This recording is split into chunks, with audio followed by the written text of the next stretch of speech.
Good evening.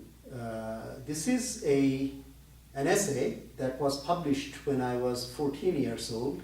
The reason why I could write an essay like that at that early age was because of the political, economic, and cultural conditions in what later became Bangladesh. Things were so intensely poised and posed that even a young boy could actually feel and see certain things. So the credit really does not go to me, but really to the circumstances which forced me to articulate these thoughts and feelings. Waiting for the sun. Those who are poisoning your air, those who are putting out your light. Have you forgiven them all? Do you? Do you still love them all? We seem to have climbed quite a few steps up the ladder of civilization. Perhaps we are now at a new height of progress. Perhaps we have conquered the Alps, speaking metaphorically. The goal, of course, is to climb the Everest. In books, newspapers, radio, television, films, in all the media of communication and propaganda, we see and hear the great feats of our civilization. If appearances do not deceive, then truly this is an impressive achievement. Whether this civilization is a matter of pride or shame, whose sacrifices provide the foundation for this imposing edifice, I will not engage in that debate. Learned scholars have already debated many of these issues and have answered such questions unambiguously. My surprise is only about this. Why is this materialist civilization engaged in the shameless attempt to take ordinary, innocent people to the extremes of helplessness? Anyone familiar with history knows that the machine-dependent civilization of today is the result of the capitalist industrial revolution of the 18th century, partly the result of the dedication of inventor scientists. The collective result of human labor has turned into a Frankenstein monster called civilization. This machine monster has all but suffocated the living world. How men have used machine to exterminate their fellow human beings, and how the machine-dominated civilization resulted in the commercial, military, white, male-dominated, and their subservient junior non-white male partners' supremacy in our world. These things too have been chronicled and theorized. It is truly astonishing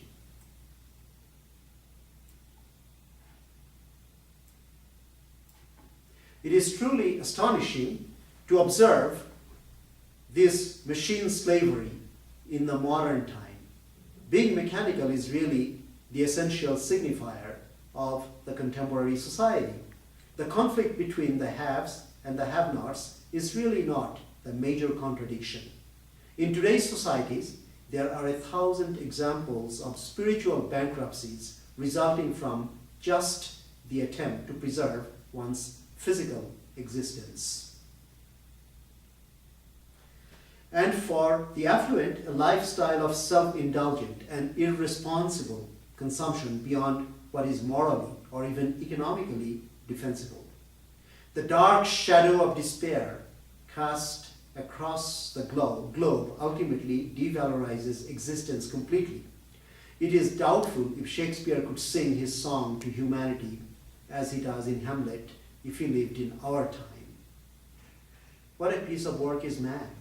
How noble in reason, how infinite in faculty, in form, in moving, how express and admirable.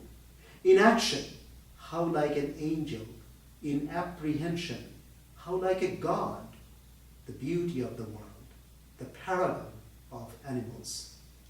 Perhaps the poet's who lived in the glorious days of capitalism would become speechless in our times, or perhaps they too would have said, O liberty, what crimes are committed in thy name? The midday sun of our civilization burns. It burns in this smoke-filled, copper-colored sky. Also burn with it the pages from the book of our dreams.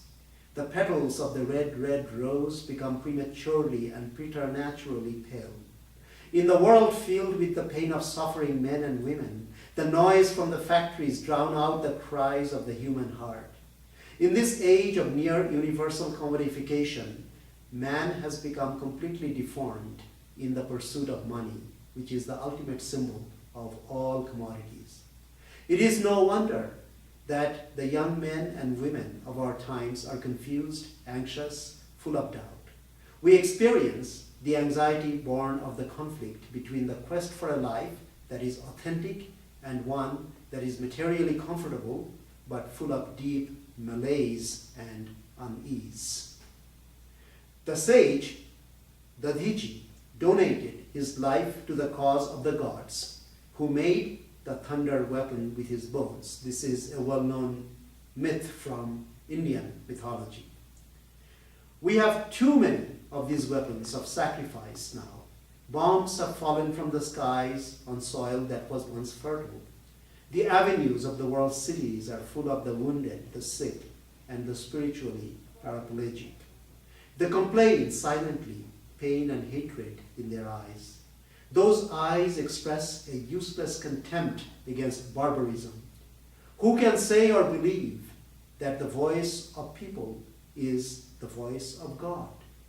Vox populi cannot reach heaven's gate. It is stopped by the guards at the closed doors behind which the generals and the plutocrats meet in secrecy. Our generals and plutocrats plot out their victories in the impersonal canvas of the topographical maps. They make arrangements for a new festival of human sacrifice. Men, women, and children have screamed in fear and pain throughout history at the bloodthirstiness of these masters of war without a heart or a conscience. But war for profit or national glory has not stopped. From the very beginning of civilization, all the darkened steps through which man has ascended are streaked with bright red sacrificial blood.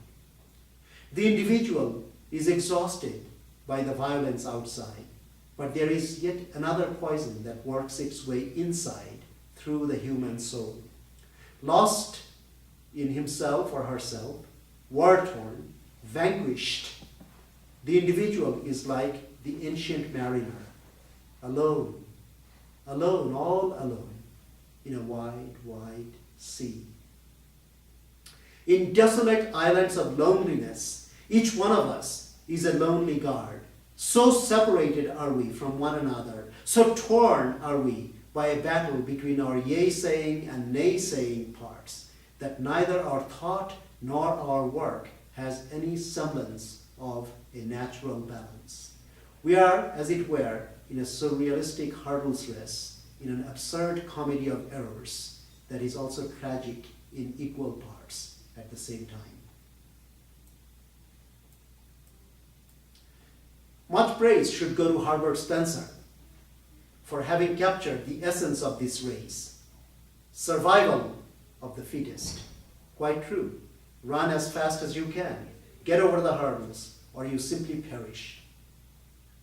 But those who get to finish line also perish.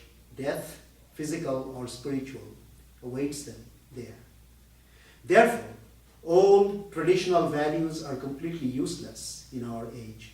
That is why so many, like Meursault of Camus, are simply present absent. In the sea of doubt, virtue, vice, theism, atheism, good, evil, all these moral and metaphysical opposites seem pointless. Indeed, in the prematurely aged side of our generation, they seem like cruel metaphysical and moral jokes that are being played on us by an impersonal phallic father.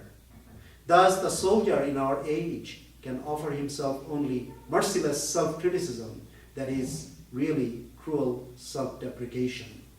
9 soldiers out of 10 are born fools. For so many historical epochs, through the ages, did this same civilization bring forth the message of love, equality, and solidarity to men and women? Otherwise, how was it that people like Christ and Buddha came to us? What made it possible to have this procession of noble souls? What is the place of the human in today's civilization? Is the domination of the machine or control by the merely external unstoppable, like an ineluctable modality of nature? Is there no way for the seemingly hopelessly imprisoned man to become autonomous? Perhaps there is a way. True, today, the poet is lost in confusion, the philosopher wrapped up in futile abstraction, the scientist a toy in the hands of the financiers, the oppressive state, and the warlords. No white dove of peace is visible in this utter darkness of despair. Indeed, we know without any illusion whatsoever that next to all desire, like a wall, waits the face of death. Still, there can be a hope that is not so naive as to deceive itself with cheap religious or political slogans. Even as the mechanical life rolls on in its steamroller, life-smothering fashion, even if the conspiracy of power between the mechanical men and machines of self-destruction blacken the open sky and deaden the very air that we need to breathe, there will always be a small window open in some corner of our minds. Thus, even in the midst of terrifying despair, the light of a stubborn, hopeless hope can burn brightly. I put my trust in the possibility of developing a new consciousness and morality that will enable us to think and act with genuine compassion, instead of the lies, half-truths, and hypocrisies of the so-called world religions and philosophies. We must look deeply into our hearts and find there a source of a new, higher morality and wisdom. Only this will give us collectively a fighting chance to evolve into full and free beings who can truly say yes to life from the depth of their souls. As Tolstoy observed, our life is a succession of deaths and resurrections. We die to be born again. As it is with self-conscious individuals, so it can be with our entire civilization. That is why I'm waiting for a new sun to rise. A new sun that will flood this dying blood-red planet with myriads of white rays of joy and peace. A sun that will beacon us all towards an effulgent outpouring of new life out of the anxious despair of today. Perhaps this new republic of peace will come only after much further sacrifice of innocent lives. Perhaps a new Bhagirath will bring forth a new Ganges to drown the dark landscape of despair before hope and faith and joy can flourish. We must act while we wait. We must act while we wait, even as we suffer without self-pity or hatred towards those who oppress us. Perhaps the new standard bearers of this epochal peace will be crucified again. Or perhaps the new day will dawn after the fearful figure of Krishna slays the demon king Kamsa in bloody battle. However it turns out, there are millions of us who want to be free. We want to see, once again, the free bird's flight in the clear blue sky. That is why we are waiting for a new sun to rise. While we wait, we must prepare ourselves well by loving life as deeply as only passionate beings like us can. Only then will we be ready to greet our sister sun in full readiness with open hearts. Thank you.